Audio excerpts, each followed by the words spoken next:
Bricklayer Steve Vale goes to handle a job at a construction site to rebuild a wall. I'm the bricklayer.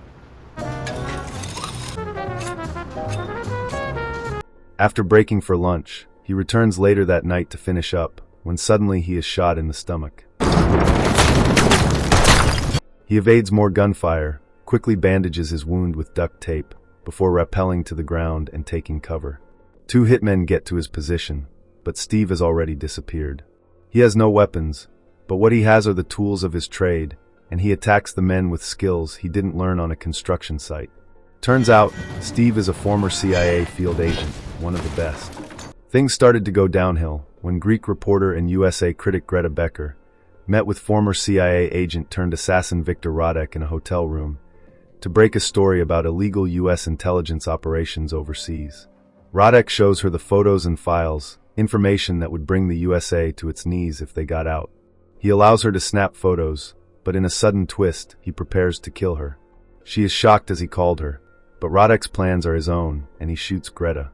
News of her death begins to circulate as the press suspects the CIA is killing journalists investigating its corruption, with Greek Foreign Affairs Minister, Kostas Leontaris, promising to put a stop to the CIA's activities in Europe. At CIA headquarters, CIA desk agent Kate is investigating Greta's murder. That night she goes through CCTV footage of around the hotel when she notices someone. The person walks behind a group taking photos, so Kate finds the photo and recognizes the figure. It's Radek. She brings the information to Director O'Malley, who reveals Radek was working as an intermediary between the Russian and Greek mafias. He ensures Kate has told no one else, as Radek is supposed to be dead. He had a handler while he was an agent, who turns out to be Steve. The two meet with Steve inside a diner in Philly, informing him that someone is trying to blackmail the CIA with the murders and intel. Someone they suspect is Radek. They show him their evidence, and the news shocks Steve as he watched Radek die. Steve and Radek were close friends at one point, so O'Malley wants him to team up with Kate and bring Radek in. What? Sir... You're joking. They would be working off the books as they don't know who's compromised, and Steve would have his own team. Steve's not interested. O'Malley warns that he could be the next target, but Steve has heard enough and leaves. It is after this meeting that Steve is attacked by the 2 hitmen on the rooftop. After a brutal battle in the rain with the second hitman, Steve chokes him out using a tape measure before shooting him dead. The danger isn't over, as there's a final hitman on the prowl. Steve ambushes him on the roof, using a trowel to stab him multiple times. The intense fight leaves them both hanging over the edge of the building. The hitman then reveals that Radek sent them, before falling onto a lift below. Steve ends up falling, and the brawl continues there, neither side pulling any punches. The lift is about to fall, so Steve straps him to the rails, barely escaping before it falls. Now determined to get answers, Steve accepts the mission to hunt Radek, turning up to a hangar with his bag of tools as he never takes a job without them. It's Kate's first field mission, so Steve thinks she would just slow him down. He offers to go solo and give her all the credit, but Kate wants to prove herself, her ego as a CIA supervisor on full display. Steve makes it clear, though, it's not the life she thinks it is. Kate gets ready to go over their mission details, but Steve is already out cold for the flight. Later she goes over Radek's file, where we see that Steve was the one who supposedly killed Radek years ago. We then see a photo of Radek with his wife and daughter, then another with them bloodied in a grass field. The photo shocks Kate, who glances at Steve, wondering if he was responsible. By nightfall they land in Greece, and grab a car from the hangar. Instead of their scheduled destination, Steve directs Kate to an abandoned warehouse where he meets an old friend, Patricio, one-time CIA outfitter turned arms dealer. Kate is being a Karen, especially after seeing Steve hand over a bag of pills, accusing him of using the CIA to transport drugs, until they reveal the pills are cancer treatments for Patricio's dog. Kate reminds Steve about protocol, as this stop wasn't authorized. Steve reminds her they called him, and this is how he does things.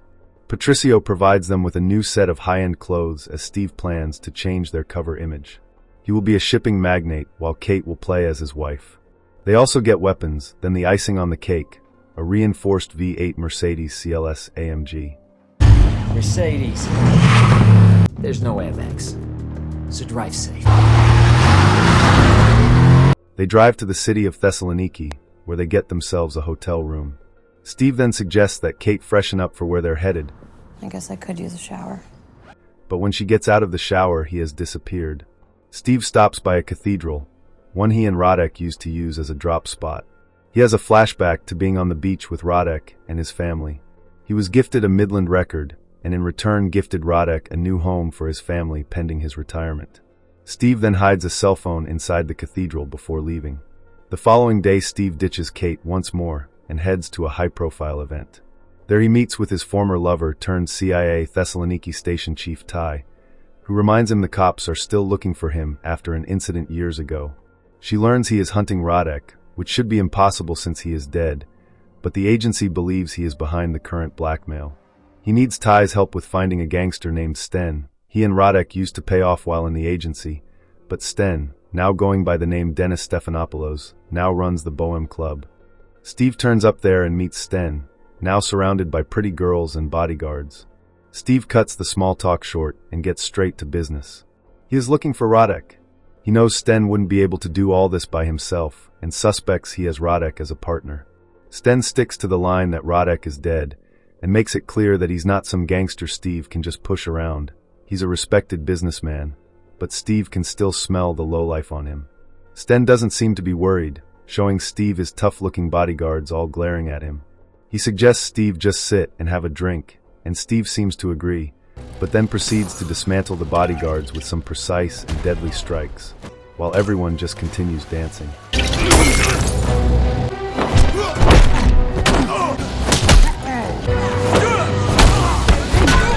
He fires off a shot, and that gets the crowd moving, then uses the chaos to escape the bodyguards who've started regrouping. Luckily, Kate arrives and picks him up. She is pissed he keeps leaving her behind, but he tells her it's for her protection. He knows she tracked him because he found her bug on his shirt collar, and asks for her phone as he planted the bug on Sten, suspecting he will lead them to Radek. Kate refuses to help him any further unless he comes clean with her. Radek's files just said he went rogue, but she wants to know what really happened. Turns out Radek was a hitman for the Russian and Greek mafias, who then got turned by the CIA, who offered his family asylum, but his cover got blown and the Russian mafia killed his family.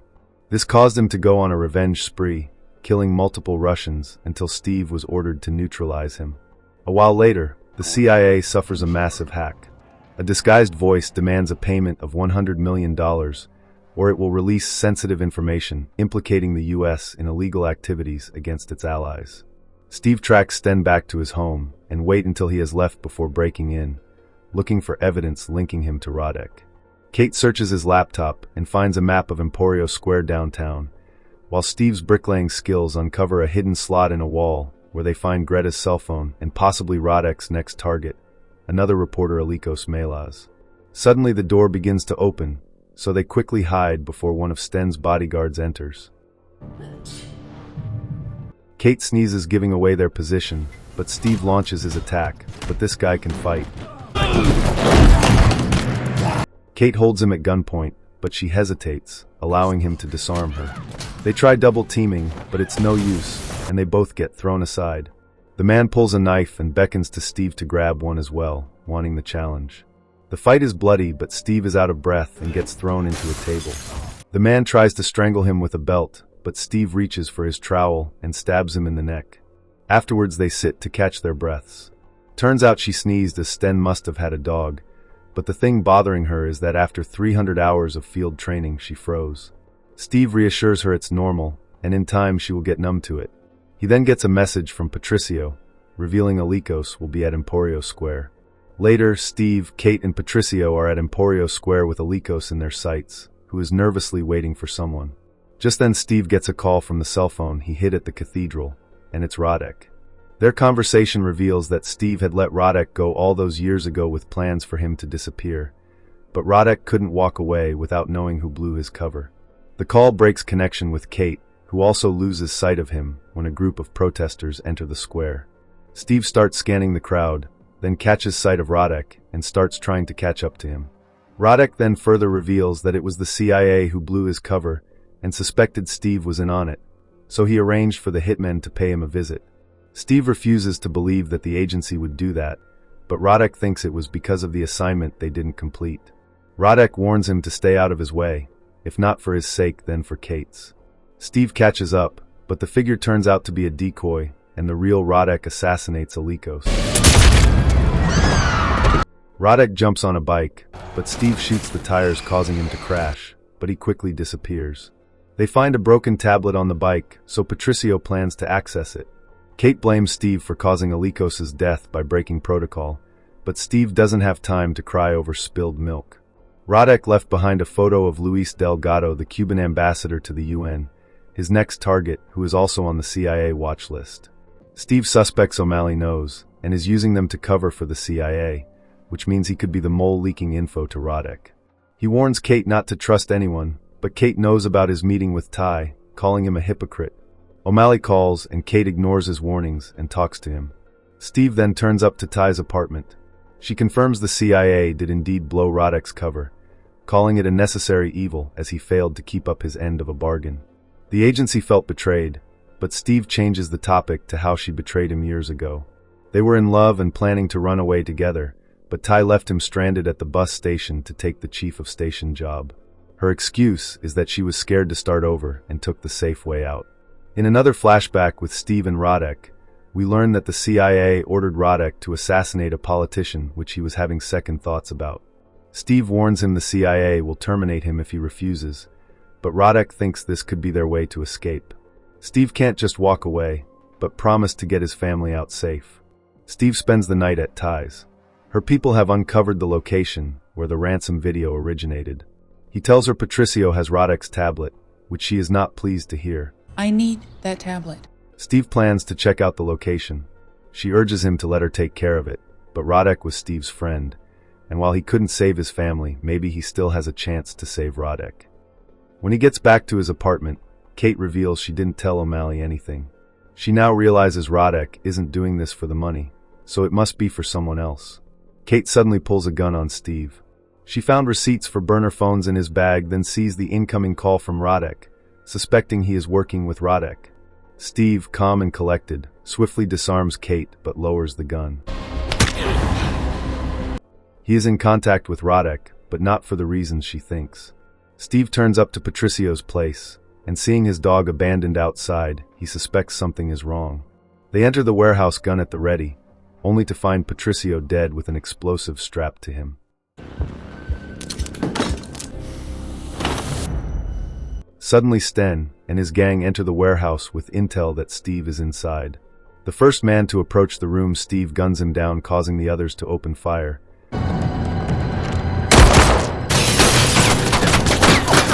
But Steve is a marksman and kills a few.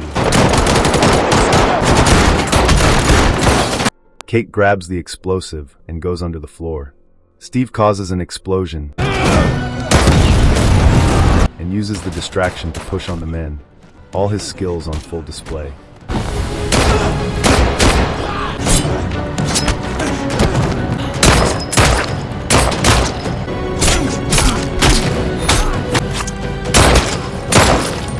After mowing down the men, he spots the explosive. Kate must have dropped it.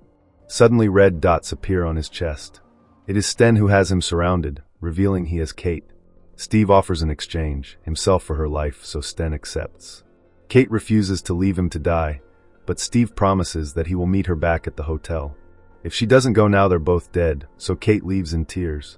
Steve then approaches a smug Sten, then tosses the bomb at him and shoots it, killing Sten and his men.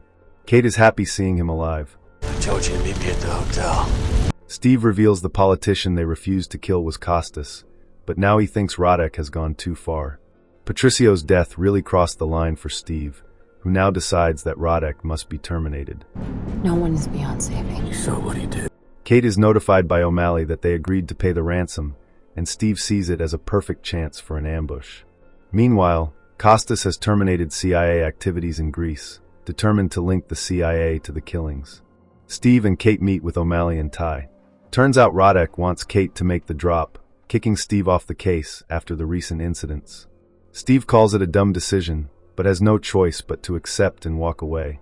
They then hand Kate a flash drive with the 100 million in Bitcoin, reassuring her they have her back. Kate follows Radek's instructions. She boards a train, gets off at a particular spot where she finds a cell phone, Then from a photo inside, she locates the tavern where the exchange will take place. She enters a tavern and is heading to a back room when Steve appears there. He takes the flash drive intending on taking over the exchange, and Kate silently thanks him before leaving. Steve bursts into the room gun ready, only to see a laptop sitting on a table. He attaches the flash drive, and as the transfer begins, Radek appears on a video call. Radek reminds him he shouldn't have got involved, then Patricio would still be alive, but Steve plans to hunt him down. Radek doesn't plan to run, he's tired, but he has one more hit to complete Costas. Steve warns that Costas's death would trigger a war, but Radek is prepared for the consequences as he cannot continue to suffer alone. The transfer completes and Radek ends the call, then suddenly the door to the room slams shut. To make things worse, there's a bomb on countdown under the table. Thinking fast, Steve turns the bomb towards the wall and hides in the far corner as it explodes. Steve barely makes it out when Radek tries running him over with a van. Kate arrives in the Mercedes, so Steve takes the wheel and gives chase after Radek. They catch up and Kate tries hitting the tires but fails. They lose Radek briefly, but Steve cuts him off, driving through a wall before slamming into his van, flipping it. An ambulance arrives on the scene, and an injured Kate is checked on, while Steve goes to look for Radek, but he has already disappeared. Nearby, Costas is addressing a large crowd. Steve arrives there, scanning the crowd, until he spots Radek up on a platform, standing behind a camera, which is actually a rifle. Radek prepares to fire as Costas is about to reveal his findings on the CIA, but Steve destroys the platform with a sledgehammer, causing him to miss and fall. He tries reaching for a gun, but Steve destroys his hand before holding him at gunpoint. Steve is sorry he couldn't protect his family, and ends him as he is reaching into his jacket. He pulls out a photo of Steve along with his family before he dies. Steve is then shot by Greek cops, but wakes a while later in a hotel room with O'Malley and Kate in his room. They were able to retrieve Radek's fake manifesto and his list of targets, but not the 100 million, which O'Malley calls disposable cash. As he leaves, O'Malley wonders why he chose bricklaying, but it's what Steve knows and it gives him peace. Kate can't let the cash go though, suspecting that O'Malley has it, but Steve prefers to leave him to fate, as he can't fight an enemy he can't understand. The two then part ways. That night, Ty is prepared to leave when Steve shows up there. She is planning to head out on vacation.